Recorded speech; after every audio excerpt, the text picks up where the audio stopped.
Ayan guys, yung ating nagawa. Oh. Ha? Madami niya. Galing siya dito. Ayan. Oh. Nakadalawa na ako. Ayan.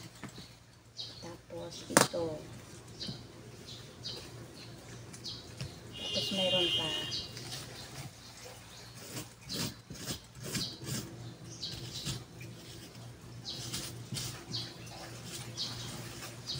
Marami pa guys yun yan yun. Ayun. 1, 2, 3. Ayan. Marami pa yun.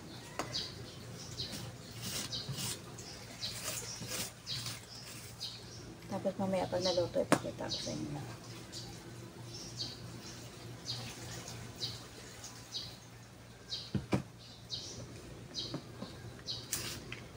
Huwag na natin isali ito kasi meron siyang halong malalaki.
Uulan.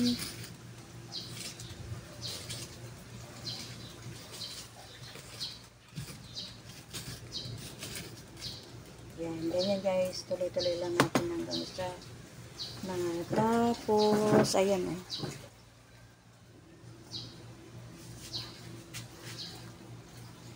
Ayun o.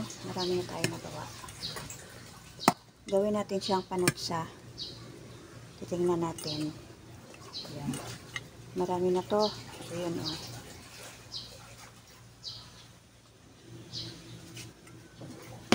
Tapos ayun o. Marami pa.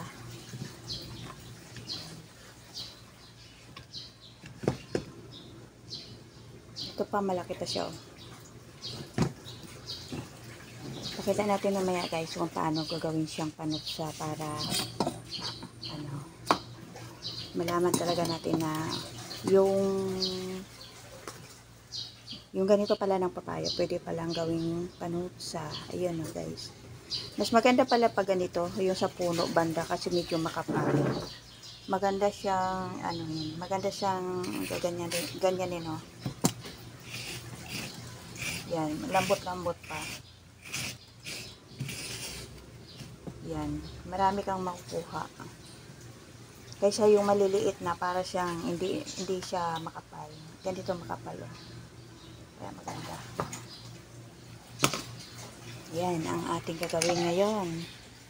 Ayan o, marami pa o.